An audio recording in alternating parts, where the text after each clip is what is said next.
नमस्कार दोस्तों, स्वागत है आप सभी का हमारे एक न्यू वीडियो में। दोस्तों आज की इस वीडियो में हम लोग देखने जा रहे हैं कि स्कूल मैनेजमेंट सिस्टम में ये जो स्टॉक सेंटर का जो ऑप्शन मिला है, स्टॉक सेंटर किस तरीके से वर्क करता है, इस वीडियो में आज हम ये सारा ऑप्शंस कवर करने वाले हैं।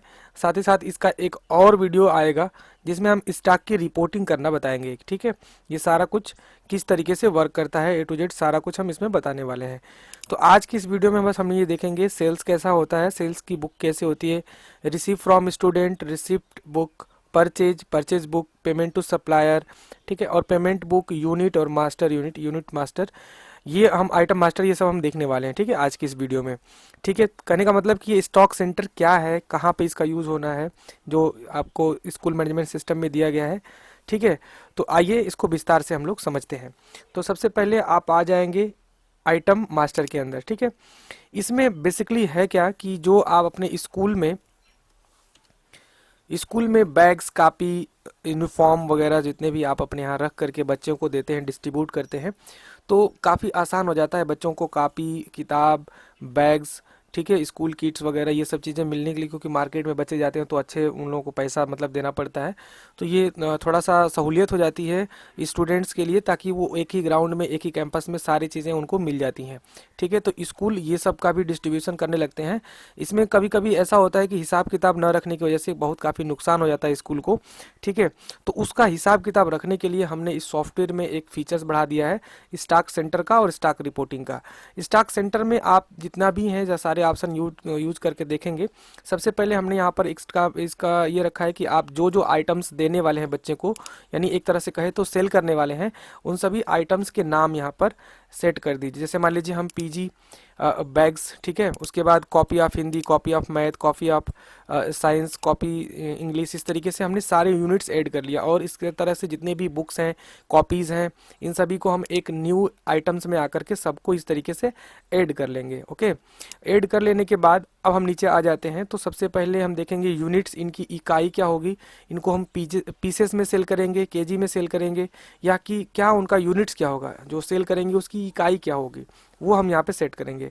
तो अभी जितने भी आइटम्स हमारे पास हैं उनको हम पीसेस में सेल करने वाले हैं, तो इस तरीके से उनकी यूनिट्स हम क्रिएट कर लेंगे। ओके, चलिए अब अगला ऑप्शन देखते हैं। अगला ऑप्शन जो है हमारे सामने इस तरीके से हम देखते हैं। तो अब यहाँ पर हमने सब कुछ कर लिया सेट। अब हम पहले जो जो जितने भी आइटम्स लाए हैं उन सभी का एक खरीदारी करेंगे, परचेज करेंगे। ठीक है, तो परचेज मतलब अपने पास खुद ही खरीदेंगे, खरीद के जब ला रहे हैं तो उसकी एंट्री करेंगे। तो आइए देखते हैं परचेज वाले ऑप्शन में किस तरीके से खरीदारी करनी है। तो परचेज में हम क्लिक कर रहे हैं यहाँ पर।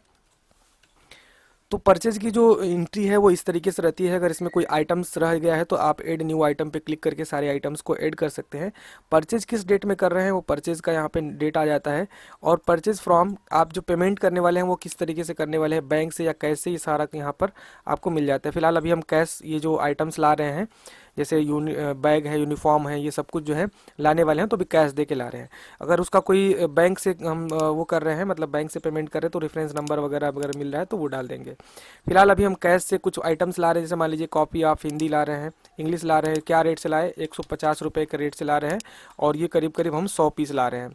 ओके, तो देखिए इस तरीके से सेट हो गया। और इसके बाद फिर copy of Hindi, copy of Hindi भी हमारे पास जो है वो है एक सेकेंड, ये क्या हो गया भाई, ये देखिए। तो यहाँ पर हम कर लेते हैं कि इसका भी 120 रुपया हमको रेट पड़ा है, और कितनी क्वांटिटी में ला रहे हैं तो हम 100 क्वांटिटी इसका भी ला रहे हैं। ठीक है, और भी जितने भी आइटम्स हम लेने चाहते हैं वो सभी को इस तरीके से सिलेक्ट कर लेंगे। कवर रोल हो गया, साइंस हो गया, बैग हो गया। ठीक है, तो साइंस की भी कॉपी हम रख लेते हैं। साइंस की कॉपी हमको 80 रुपये की ही पड़ी है, और इस तरीके से हम 100 पीस इसका भी ऑर्डर कर रहे हैं। तो टोटल हमारा 35,000 का जो है ये आइटम्स हो गया। अब इस डिटेल्स के बारे में कोई एंट्री लिखना चाहते हैं तो यहाँ पर एंट्री भी हम लिख सकते हैं इस डिटेल से रिलेटेड, ताकि हमें याद रहे जो कोई ऐसी बात जो हम याद रखना चाहते हैं, नोट्स करना चाहते हैं। ठीक है, तो इस तरीके से हमने नोट कर लिया, और इसको हम कर लेते हैं सेव परचेज बाउचर। ठीक है, तो इस तरीके से हमारा जो है ये बाउचर सेव हो गया। और इसको प्रिंट आउट निकालना चाहे तो प्रिंट बाउचर नंबर 1 पे क्लिक करके इस तरीके से हम इसका ये सेट कर दे रहे हैं। देखिए आप देखेंगे कि यहाँ पे इंडियन पब्लिक स्कूल क्यों आ गया, ठीक है, मऊ, और इस तरीके से मोबाइल नंबर, ये सब कुछ कहाँ से आ गया, ये हम देखिए ज़्यादातर स्कूल में ये होता है कि जब हम किसी चीज़ की खरीदारी करते हैं या बच्चे को रसीद देते हैं जो हमारे फीस के अलावा रसीद है, तो मतलब बहुत काफ़ी विद्यालय में ये सब देना बैन है, नहीं दे सकते, आपको अलाउ ही नहीं है, आप बच्चों को किसी कोई सामान नहीं बेच सकते, इनडायरेक्टली बात कहा जाए तो उसके लिए हमने एक ऑप्शन यहाँ पे रखा हुआ है कि आप जो है डायरेक्टली सप्लायर के नाम से बिल दे देंगे, क्योंकि स्कूल का बिल जाएगा तो थोड़ा सा समस्या आपके लिए हो सकता है। तो इसके लिए हमने ऑप्शन यहाँ पे दिया हुआ है, जब आप यहाँ आते हैं स्टॉक रिपोर्टिंग में, तो यहाँ पर सेट बाउचर टाइटल पे आप आकर के जो बाउचर का टाइटल है, ये जो पेमेंट रिसीव्ड है, इसका ऊपर का जो नाम है, या आप अपने इच्छा अनुसार रख सकते हैं। ठीक है, वो कहाँ से रखेंगे आइए देखते हैं। तो यहाँ आप देख सकते हैं, जब हम यहाँ पर क्लिक किए तो हमको टाइटल 1 और टाइटल 2 मिल गया। इसमें आप कुछ भी नाम लिख सकते हैं, जैसे इंडियन बुक स्टेशनरी या इंडियन बुक शॉप, या कुछ भी आप अपने हिसाब से कोई भी नाम डाल सकते हैं। जैसे आप डायरेक्ट सप्लायर का नाम डाल दीजिए, जहाँ से आप सप्लाई लेते आते हैं। ठीक है, जहाँ से भी आप बुक्स वगैरह या यूनिफॉर्म वगैरह जहाँ से आप लाते हैं, डायरेक्ट उन्हीं का नाम दे दीजिए, कोई दिक्कत नहीं है। ठीक है, तो इस तरीके से हम यहाँ पर पूरा एडिटेबल बनाया है, ताकि जो बिल देंगे, बिल के में ऊपर नाम जो आ रहा है, ये टोटल चेंज किया जा सके। ठीक है, ठीक है, ये बात तो समझ में आ जाएगी, जो कि बहुत बड़ी प्रॉब्लम थी स्कूल के लिए, कि स्कूल कोई भी बिल देता था तो उसको ये समस्या हो जाती थी, अपने लेटर पैड पे या अपने बिल पैड पे इस सब चीज़ों को जो है नहीं दिया जा सकता था। ठीक ना, क्योंकि ये रूल में है ही नहीं। ठीक है, तो इस चीज़ को देखते हुए हमने ये ऑप्शन बनाया कि आप ऊपर का जो है एडिटेबल कर सकते हैं और सारा चीज़ आप अपने पास रख सकते हैं। ठीक है, तो डायरेक्टली ये हो गया, इस तरीके से हमने सेट कर लिया। अब हम आते हैं आगे।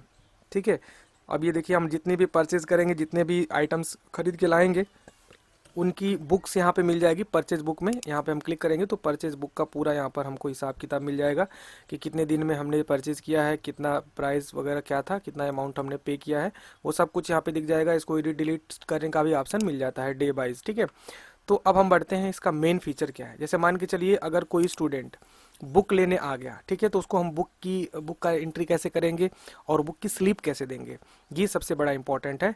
तो जब हम सारा सेटिंग कर लेते हैं, तो अब हम आते हैं सेल्स के अंदर। अब कोई हम आइटम सेल करने जा रहे हैं, तो सेल्स के ऊपर क्लिक करेंगे। जिस भी स्टूडेंट को सेल करने जा रहे हैं, उसका यहाँ पर स्टूडेंट का आईडी देंगे।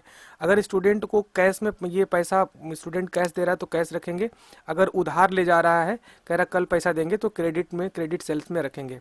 अगर वो पेमेंट ऑनलाइन कर रहा है तो ये सारे ऑप्शन आप ऑनलाइन के यूज़ कर सकते हैं। ठीक है, तो हम कैश में रखते हैं।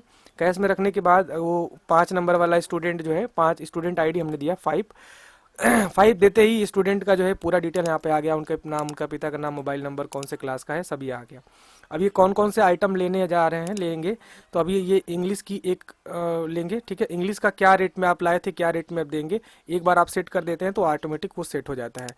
जैसे मान लीजिए हम लाए थे 150 रुपया पर रेट में हम लाए थे। देखिए हमारे पास कितने पीस पड़े हुए हैं, यहाँ पे दिखा रहा है, पीस की क्वांटिटी दिखा रही है। ठीक है, तो अभी हम इसको दे रहे हैं 200 रुपया में। ठीक है, तो इस तरीके से हम क्लिक करके 200 रुपया में दे रहे हैं, हम कुछ अपना प्रॉफिट भी तो रखेंगे ना। तो इस तरीके से क्वांटिटी कितना पीस ले रहे हैं भैया, 1 पीस ले रहे हैं, इस तरीके से हमने फीड कर दिया। इसके बाद ये ले रहे हैं हिंदी की बुक। हिंदी का बुक का क्या पिछला रेट लगा था, पिछला रेट ऑटोमेटिक यहाँ पे उठ के आ जाएगा, लेकिन हिंदी जो है हमको मिला था 120 रुपये का, तो हम 150 का यहाँ पे सेल कर सकते हैं।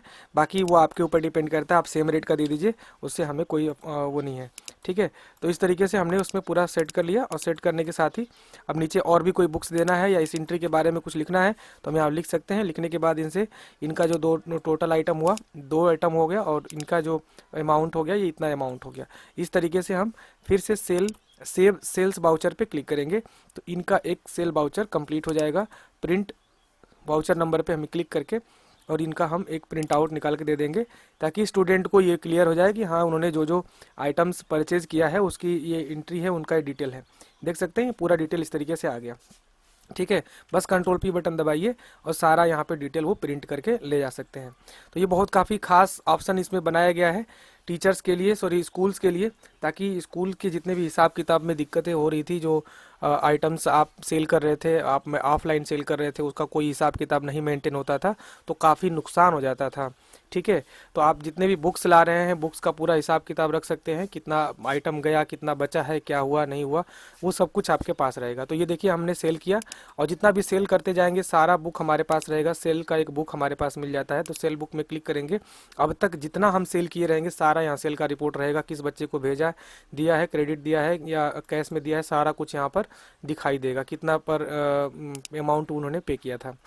ठीक है, तो तो स्टॉक सेंटर में हमने ये देखा। उसके बाद हम रिसीव फ्रॉम स्टूडेंट, अगर कोई स्टूडेंट ऐसा है जो उधार ले गया था, तो उधार अगर ले गया है तो उसको हम क्रेडिट में आकर के यहाँ पे पैसा अगर वो देने फिर आया, कल पैसा कल ऐसे ही लेके चला गया था और वो वापस लेने आया, जैसे एग्जाम्पल के तौर पे हम एक एंट्री उधार करके आपको दिखाते हैं उधार की एंट्री कैसे होती है। देखिए अभी कोई ऐसा स्टूडेंट है, जैसे मान लीजिए यही स्टूडेंट आया और कह रहा है सर हमको एक उधार किताब दे दीजिए 5 नंबर पे। 5 नंबर का जो स्टूडेंट है ये देखिए ऑटोमेटिक आ गया, और हिंदी इंग्लिश का तो ले गया था उस पर, लेकिन मैथ वाला कह रहा है कि सर आप मुझे ना मैथ की जो बुक्स है ना वो उधार दे दीजिए, अभी हम मैं क्रेडिट पैसा नहीं लाया हूँ, कल इसका पैसा दे दूंगा। ठीक है, तो इस तरीके से इसका हमने पूरा सेट कर दिया। अब एक ही आइटम रख रहे हैं, बाकी जितना आइटम वो लेते जा रहा है ये इस तरीके से हम ऐड करते जाएंगे। ठीक है, बाहर जैसे क्लिक करेंगे क्वांटिटी कितना रखेगा, एक एक क्वांटिटी ले जा रहा है, एक क्वांटिटी देते ही अगला बॉक्स बन जाएगा। मैथ का भी ले गया, उसके बाद साइंस का भी ले गया, तो साइंस की बुक हम दे रहे हैं 150 में, और साइंस का भी एक बुक ले गया, कॉपी ले गई सॉरी। तो इस तरीके से हमने सेट किया और सेल्स बाउचर पे हमने क्लिक कर दिया, इसकी एंट्री हो गई। चलिए इसका प्रिंट आउट हम इसे प्रिंट करके उसको दे देंगे, भाई ले जाओ कोई दिक्कत नहीं है, लेकिन पैसा टाइम पे दे देना। अब उसका पैसा दे, क्योंकि ये पेमेंट तो दिया नहीं, कि क्रेडिट दिया गया ना, उधार दिया गया है, तो अब ये क्रेडिट वाला पैसा यानी उधार वाला पैसा जमा करने आया 300 रुपया, तो इसका कहाँ से एंट्री करना है, उसकी एंट्री हम यहाँ से करेंगे स्टॉक सेंटर में आकर के रिसीव फ्रॉम स्टूडेंट पे क्लिक करेंगे, यहाँ पर स्टूडेंट का ID डालेंगे। देखिए क्रेडिट सेल है, इसमें कुछ और ऑप्शन नहीं मिलेगा, सिर्फ वही मिलेगा। स्टूडेंट का हम ID डालते हैं 5, और 5 डालते ही इसका पुराना उधार बता देगा तुरंत ऑटोमेटिक। देखिए बता रहे हैं ना बैलेंस कितना है, 300 रुपया है, 300 रुपया है। और उसके बाद देख लीजिए क्या क्या इस ले गया था ये, तो ये पैसा ले गया था, कैश देने आया है, क्या करने आया है, बुक्स ले गया था या क्या कर ले गया था, ये सारा कुछ यहाँ पर सेट कर लीजिए, और उसके बाद बस सेव पे क्लिक कर दीजिए। सॉरी गड़बड़ हो गया। अब यहाँ आप ध्यान से देखेंगे इस बच्चे का जो है 300 रुपया जो है बैलेंस है, बाकी है, तो ये पूछ रहा है सिस्टम कि किस चीज़ का बाकी है। ठीक है, तो आप देख सकते हैं बहुत सारे यहाँ पे ऑप्शन दिख रहे हैं। ये कैश ले गया था, तो कैश का पैसा मतलब ये कंसेशन फीस या जो भी है, तो हम यहाँ पे दिखाएंगे कि ये स्टेशनरी ले गया था हमारे यहाँ से। स्टेशनरी कितना का ले गया था, 300 का, तो 300 का 300 यहाँ पूरा अमाउंट हम फीड कर देंगे, और फीड करने के साथ ही इसका हम यहाँ पर देखेंगे कि 300 रुपया आ गया। और यहाँ पर ओल्ड बैलेंस या ड्यू बैलेंस, इस तरीके से हम इसी को हम इस तरीके से कॉपी कर सकते हैं। ठीक है, या फिर अपने हिसाब से इसको नोट भी कर सकते हैं। तो चलिए हम इस तरीके से सेट कर दिए और सेव पे क्लिक कर देते हैं, तो ये पूरा एंट्री इसका सेव हो गया। और दोबारा से इसका हम अगर 5 लिखते हैं तो इसका कोई डिटेल नहीं दिखाएगा। ठीक है, जैसे लिखे देखिए यहाँ पे बैलेंस हो गया 0। ठीक है, और इसका रसीद हम यहाँ से चाहें तो प्रिंट करके इस तरह रसीद भी हम दे देंगे कि ये लो भैया जो जमा किए हो उसकी रसीद है। ठीक है, ये देखिए रिसीव हुआ किससे, स्टूडेंट रॉय से रिसीव हुआ ID नंबर 5 पे, तो ये पैसा भी हमको स्टेशनरी का मिल चुका है। तो इस तरीके से अगर उधार देते हैं पैसा तो उसका भी एंट्री कर सकते हैं। ठीक है, उधार अगर बुक्स वगैरह देते हैं तो ये तो हो गया सेल्स बुक रिसीप्ट। ठीक है, और रिसिप्ट बुक जितनी भी रिसिप्ट है उन सभी को आप प्रिंट कर सकते हैं यहाँ पे क्लिक करके। देखिए जितने भी स्टेशनरी या जैसे उधार का जो एंट्री हुआ है वो सारा कुछ यहाँ पे दिखाई देगा। अब हम आगे बढ़ जाते हैं, तो यहाँ पर आप देखेंगे कि ये सब कुछ हमने समझ लिया है क्या है कैसे। परचेज हो गया, परचेज बुक हो गया, पेमेंट टू सप्लायर, अगर सप्लायर को हम पेमेंट कर रहे हैं तो यहाँ पे क्लिक करेंगे, जो भी हमारा सप्लायर होगा यहाँ पर आप देखेंगे सप्लायर का नाम ऑटोमेटिक आ जाएगा। अगर सप्लायर का नाम नहीं आ रहा है तो आप सप्लायर ऐड भी कर सकते हैं। चलिए दिखाते हैं सप्लायर कहाँ से ऐड होगा। आप यहाँ पर क्लिक कर दीजिए और यहाँ पर सप्लायर का नाम पेमेंट टू सप्लायर और पेमेंट बुक। एक सेकेंड, देखिए अगर किसी सप्लायर से हम उधार पैसा लेते हैं, इससे क्रेडिट खरीदते हैं, उधार में कोई सामान लेके आते हैं, जैसे अगर हम कोई खरीदारी किए हैं और ख़रीदारी यहाँ पर क्रेडिट में किए हैं, उधार किए हैं, कोई पैसा उसका हम ड्यू रखे हैं मतलब पूरा पैसा नहीं दिए हैं, तब यहाँ पर दिखाई देगा। ठीक है, पेमेंट टू सप्लायर वाला। तो ये ऑप्शन अभी अवेलेबल नहीं है क्योंकि हम पूरा पेमेंट यानी पूरा आइटम हम कैश में कर रहे हैं, तो इस तरीके से कुछ नहीं, और जितना पेमेंट दिए रहेंगे उसकी बुक यहाँ पर मिल जाएगी। तो इस तरीके से पूरा स्टॉक सेंटर का पूरा इस तरीके से रिपोर्टिंग कर सकते हैं। और स्टॉक रिपोर्टिंग हम लोग समझेंगे कि हमारा जो जो स्टॉक है यानी कम, जैसे जब ख़त्म होने लगे तो हमको सॉफ्टवेयर वो इन्फॉर्म करने लगे कि ये आइटम्स ख़त्म हो गए हैं, बस इतने इतने बचे हैं। ये सारा ऑप्शन आपको इस वीडियो में यानी अगली वीडियो में देखने को मिलेगा, इस आइटम को जब हम बताएंगे। तो वीडियो अच्छी थोड़ी सी हो गई लेकिन लंबी हो गई है, तो वीडियो को आप थोड़ा सा देख लीजिएगा। दूसरे पार्ट में हम स्टॉक की रिपोर्टिंग करना बताएंगे जिसमें ये सब कुछ आपको बताने को देखने को मिलेगा। ठीक है, तो मिलते हैं अगली वीडियो में, तब तक के लिए नमस्कार, जय हिंद, बाय बाय, टाटा दोस्तों।